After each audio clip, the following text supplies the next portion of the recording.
দুই দেশের জনগণের ভিসা এবং পাসপোর্ট ছাড়াই একটা বিরাট সংখ্যক জনবল সেখানে একত্রিত হয়েছে এবং মিষ্টি বিতরণ হয়েছে।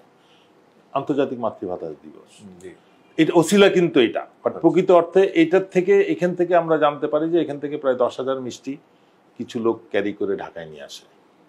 পরবর্তীতে আমরা জানতে পারি যে সন্দেহ করি, এবং যেটা আমাদের পক্ষে কমিশনের পক্ষে তদন্ত করা সম্ভব ছিল না, যে এরা কারা।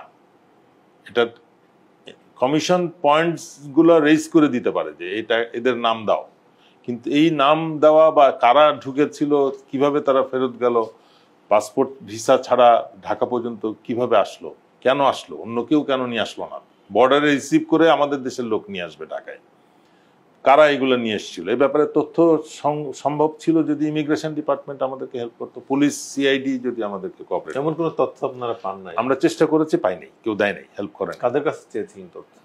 আমাদের সাথে তো পুলিশ রিপ্রেজেন্টেটিভ ছিলেন, নববিক্রম ত্রিপুরা। ইমিগ্রেশনের আপনারা চেয়েছিলেন? আমাদের এই জন্য পুলিশ প্রতিনিধি ছিল, যাতে আমরা পুলিশ রিলেটেড প্রবলেম তাকে দিতাম।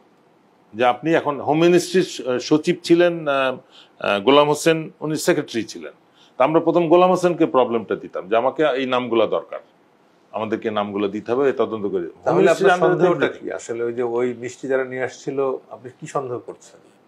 প্রথম কথা হচ্ছে এটা একটা বিরল ঘটনা, জি, যে পাসপোর্ট ভিসা ছাড়া অন্য দেশের নাগরিক ঢাকা পর্যন্ত আসবে। জি, তাহলে তাদের স্পেশাল একটা কাস্টাডিতে আসার কথা এবং কাস্টাডিতে ফেরত যাওয়ার কথা, যদি কোনো কারণে আসতেও হয়, বিশেষ কোনো কারণে তাদেরকে অ্যাবসলিউটলি এই দেশের সিকিউরড এনভায়রনমেন্টে তাদেরকে ঢাকা পর্যন্ত ট্রান্সপোর্টেশন দিতে হবে এবং ফেরত দিতে। কিন্তু কারা এসছে, কি হয়েছে, কোনো খবর নাই।